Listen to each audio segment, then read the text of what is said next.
Good morning, Jeff Cerro, operations with Great Basin Team 1. It's May 14th, morning update. The fire's 45,591 acres as of last night about 10 o'clock. Starting over here on Division Alpha Zulu. We still have crews chipping some vegetation that was removed around, along Highway 4. Back when this fire was still proceeding to the north, but they're going to be chipping some stuff, and they're going to be monitoring this black edge that you can see on the west side of the fire. Moving over into the eastern portion of the Alpha Zulu division along Peralta Ridge, we have some television towers, a communication site up on top of that's got some fire around it. We're going to be working in there today trying to determine the best way to take action on that piece of fire in an attempt to keep it from being a problem for the next 6 weeks or so, or however long it is until the monsoons hit. It's a dirty burn in there.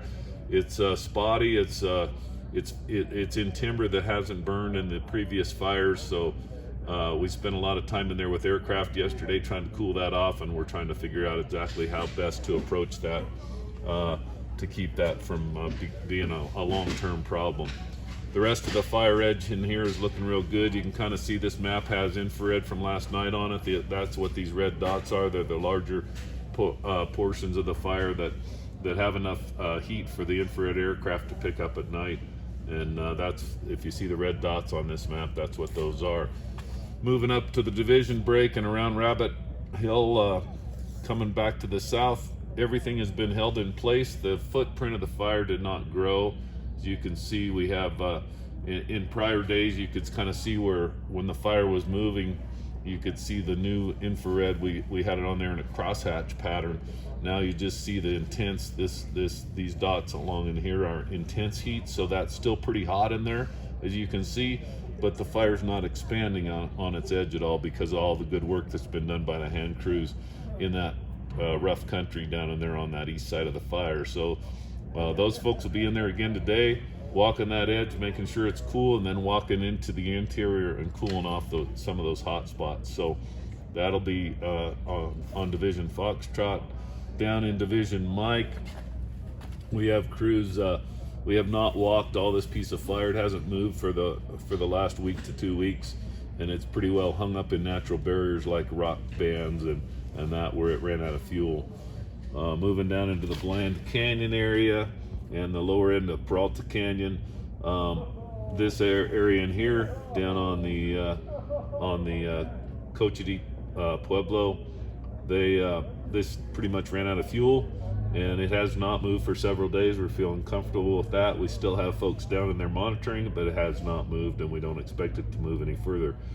We do have some heat right in here. You can kind of see those red spots that crews have walked into, and they're dealing with some of that stuff that has some potential to continue to move, like a couple of spots in here. But the rest of that edge, a lot of this is getting walked by crews. They're looking for heat along the line, and we'll take action as needed. But the fire, again, the perimeter of the fire is not expanding.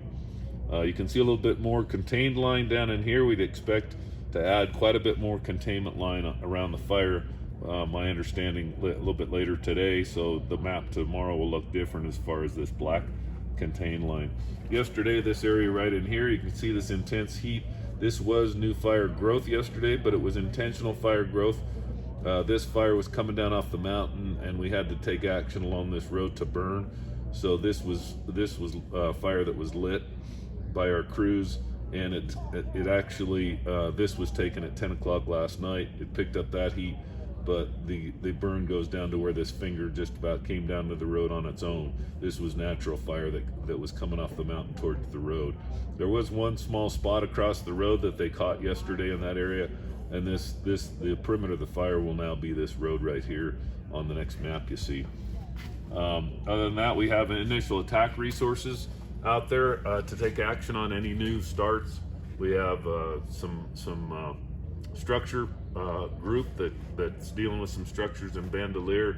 They've done some structure assessments up in the caldera, and that work is starting to wind down. And then we have a staging where we're starting to put some of the heavy equipment and some of the incoming resources that we ordered but now no longer need because of the fact that this fire is not expanding. We don't want to release resources too soon, so what we do is, on the advice of the division supervisors out there and the branch directors, they tell us, okay, you know, things are winding down somewhat, but even though we still have a lot of heat around these spots, we don't need quite as many personnel, so they start putting up equipment and other resources that we can provide to more higher priority fires, which in this case is the Calf Creek Hermit's Peak fire over there on near Las Vegas. So that's what we have as far as those other additional resources that we can free up to help out over there. We do that transfer, and we'll be doing that over the next several days as this fire gets into a better condition as far as our ability to get back to monitoring it more than actively firefighting and trying to keep the perimeter from expanding. And that's the morning report. Thank you.